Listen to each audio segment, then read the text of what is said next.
Welcome students. Up till now we have seen how the symbol table, literal table and intermediate code is generated. Along with that we have also seen how error reporting is done and when error reporting is beneficial, that is after pass 1 or after pass 2. So in this example, in this video, we are going to see some organizational issues. Organization of symbol table, literal table, pool table and IC plays important role. So I, Professor D.V. Kosti, welcome you for this lecture. So the first slide shows you how the IC and different tables are placed. Here you can see, let me annotate, just a minute.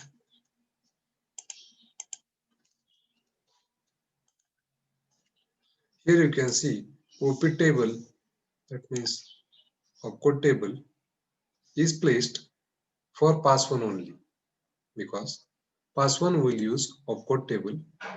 It will generate. So there is no need of opcode table in pass 2.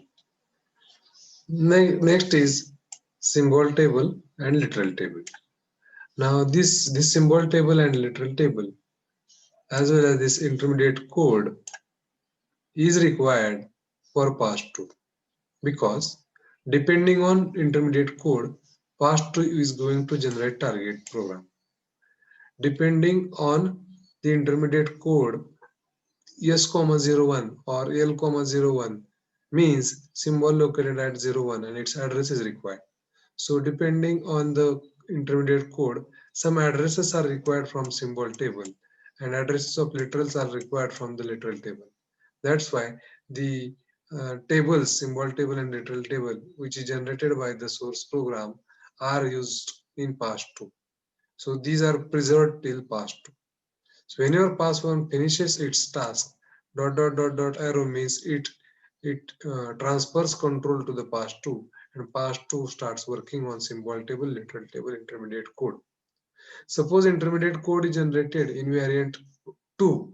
At that time, source program is required because all the contents of source program are not processed. So sometimes source program is also required in pass 2 depending on how the intermediate code is generated, that is variant 1 and variant 1 or variant 2. The next is program listing. In program listing we have seen that error reporting is required. So program listing and error reporting means what? When to report errors, for that we have seen a separate video. So that this program listing is given at the end of the pass 2. So this is how the tables and intermediate code is placed in the memory. So to be specific, symbol table, literal table, source program and intermediate code are required in main memory because till the end of pass 2 we need all of these. But sometimes main memory is not sufficient uh, to keep everything in the main memory. So what is there which can be taken out of main memory and still execution is done? So let us see that. Let me clear this annotation first, then only we can see the slide. Yeah. For efficiency reasons, symbol table must remain in main memory throughout pass 1 and pass 2. That's what I told. Pass 1 and pass 2 symbol table must be there. But literal table is not accessed as frequently as symbol table because literal table is accessed whenever ALTORG is called or end statement is called. So uh, this literal table can be taken out of main memory for some time because literals are accessed from the current pool only. So holding complete literal table will occupy more space compared to the holding only a single pool of a table. Sometimes literal table can be partitioned into different pools, but it is not possible to partition symbol table in different parts. So this is what we can do. Sometimes literal table can be taken out of main memory, whereas symbol table must be in main memory throughout the execution.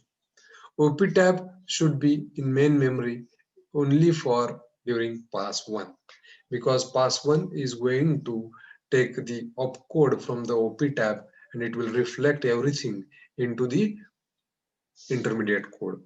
For LC processing also, OP tab is going to give the length of each and every instruction. Let us go to the next slide. Source program and intermediate code. As we discussed, the source program would be ready by pass 1 on a statement by statement basis. After processing, a source statement can be written into a file for subsequent use in pass 2. The IC generated for it would also be written into the another file, and the target code and the program listing can be written out as a separate files by pass 2. Since all these files are sequential in nature, it is beneficial to use appropriate blocking and buffering of records. So this is how the placement of the source program, intermediate code, and tables is done in the main memory or the secondary memory. Thus, we have seen how to organize tables and intermediate code in the assemblers. The slide credit goes to Professor D.M. Damdare. Thank you very much. Happy learning. We'll meet in the next lecture.